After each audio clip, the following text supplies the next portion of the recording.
Jim and Terry Show, growing older, maybe not wiser, expanding our waistlines, if anything, not expanding our cranial capacity. Jim's waxing elegant, or is that rapping like Nicki Minaj, who got her $1 million gold card? Yeah, just for being a being a friend. Trump. I think Thank she wrote you a song for about him. being a friend.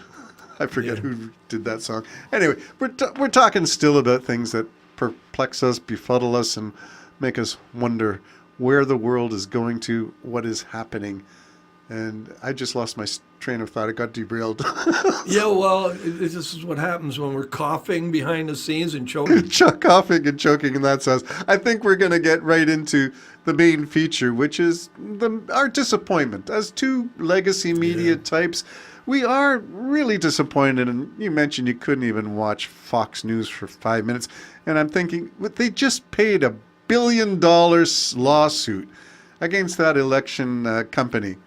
And they have another one still pending. I haven't heard whether they paid that one just to stay out of court.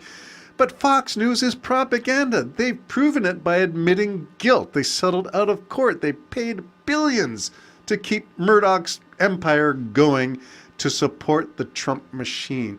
That's my biggest area of concern. They're still on the air. That bothers me. You couldn't even stomach 5 minutes of any program. I couldn't watch it. I remember maybe 5 or 6 years ago, maybe Trump's first run at it. I remember watching down in Florida. I could, I can get it on my TV now, but I couldn't before. And I'd go back and I'd go over to my friend's pavilion and they'd be talking about something. I'd say, well, this side, I guess they were watching Fox probably. Right. I was watching the other one. Well, this side says this and this side says that. So I thought, you know what?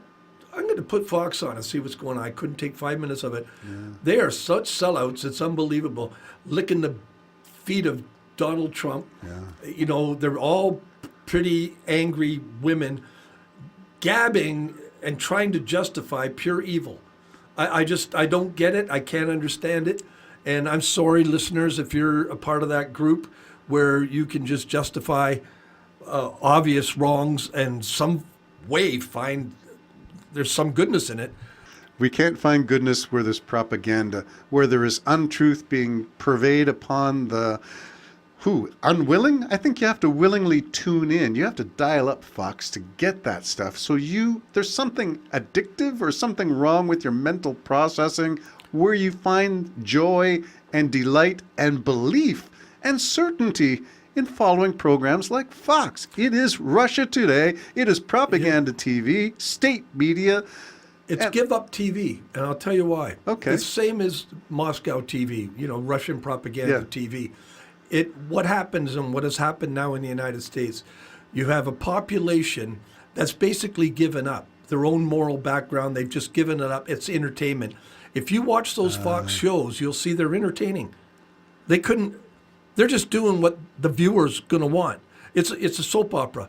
Unfortunately, they're selling out their very own country doing it. So it is entertainment portrayed as news. Yeah, it's just entertainment. You can tell they're acting. Nobody believes that crap. So it shouldn't be called Fox News. It should be called Fox Entertainment Network. Yeah, it shouldn't be. It's not news at all. Not and news it's the same as Moscow. That's not news. That is state propaganda, and that's why Fox is just state propaganda, and that propaganda comes in the form of entertainment. Anybody who tunes into that only wants to hear what they're saying to them, and I, for the life of me, don't know how anybody, when their own soul, if it's got any warmth in it, can justify what they think is good and right. I just don't get it. So here we have a problem when Fox News is sounding like Russia Today and state media in Russia, when Russian newscasters, anchors, and hosts say things that wind up in GOP mouths in the Congress and in the Senate, in Trump, in his plans and policies by tweet. There's something definitely wrong if you can't track the messaging back to Russia. Russia is the source of what's going on in America.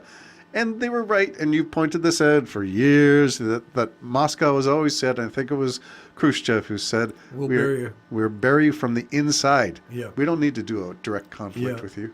And they did. That's where we're at. And now we've got other things that are being ignored by Fox and other places. For instance, Putin's mentioned 5,000 times in the Epstein file. Was that mentioned on a Fox News podcast? No. Not at all. No, it wouldn't be mentioned on there. And you got Trump mentioned, let's give him a break, 4,000 times. Well, let's say tens of thousands of times. So they're together, they're like 10,000 times pretty well mentioned. And so they're all connected with this cabal or whatever this thing is. What do they know on each other? And I think the smarter one here would be Putin. Exactly. He knows how to play this stuff. And I think you have to be really walking into the world blind if you don't realize Putin does have something on Trump. He's got something. Maybe it's Melania because she's also mentioned in the Epstein files.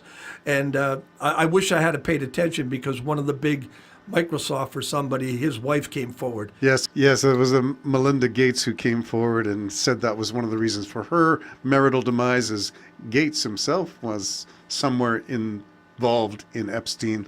So this involvement includes billionaires, it includes politicians, it includes a global cast. It's not just America, although it is rooted in America. And we've said, you and I, that it's time for an accounting of Americans' filth and preoccupation with it. Yeah. I really do think it's time to have to account for this. There's corruption all through the whole system, especially in the Trump regime. This was obviously before Trump even became president. But we know that people bring others into the Epstein world, and Epstein is the one that then has the dirt on them. Yes. And then they can use that dirt to get someone a job. We already know one of that just came to light this week. Or whatever, have someone removed from a job. Or, I mean, the worst drug dealer was pardoned. Wasn't he the president of Colombia or something? Yeah. The worst guy killed thousands of Americans, maybe hundreds of thousands. And they indicted and prosecuted him. And then all of a sudden, out of nowhere, he's pardoned. Well, who pulled the strings behind that one? Yeah. So someone's pulling the strings, and the president's the puppet. Well, he's getting all the money, too. He's getting the money. Money for pardons. Yeah. Isn't money for pardons. And what else have they got? So, I mean, if you can go to a president and say, I have these pictures of you in a compromising situation, and, we can make that go away by, maybe you can just make sure I get this government contract, or maybe I can get this. Okay, let's specifically talk about the likelihood that Trump will be held accountable, and I will connect it with this news that Bill and Hillary Clinton are willing to testify to whatever it is, a House Judiciary Committee. I think it's under Comer, Comer. But the point is that a former president and first lady are going to testify, setting what I think will be a legal precedent for Trump to be caught up in this too. Because if Clinton goes and he's mentioned, then let's get the president on record too. And none of this what is the amendment, the plead the fifth, where you don't get to say anything. And I forget the Epstein testimony. Did you read that in Ghislaine Maxwell's ones where I plead the fifth. Plead the fifth 1,000 times or something. Some ridiculous number in a 2-hour interview. Who's the guy responsible for that? Because he's just a drip. He's the one that did the press conference about the Epstein files. The deputy DOJ. Yeah, that guy.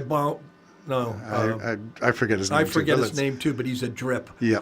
I like the idea of Clinton testifying because all they held off for, and they got it, was public. We want it public. We want, so they want the public to see. Yes. And they want it documented. They want all of that because they don't want to go behind doors and have it all stricken. Crap. Yeah, redacted. Yeah, so I like that because Clinton's probably going to go out and say, yes, I was there. The person in that picture was my niece, Claudia, or, whatever, and on it goes. Yeah. And then I'm hoping some of the hard questions come. Do you know any prominent people that slept with underage children? Who was there with you? And I hope the answer is yes. Well, let's go with that. Let's hope that the record is set straight. Yeah, and the president himself has been accused by somebody who've been caught with underage, allegedly. This is the allegedly Jim and Terry show. Yeah. Allegedly. Yes, we have to cover our tracks in case, I don't know, YouTube expunges us. Well, now I gotta Redacts us. I gotta go off with my 16-year-old girlfriend. Uh-oh, don't say that. I know. It's complicated, Lying, I know. lying. Bye-bye for now. It's complicated, this relationship I have with my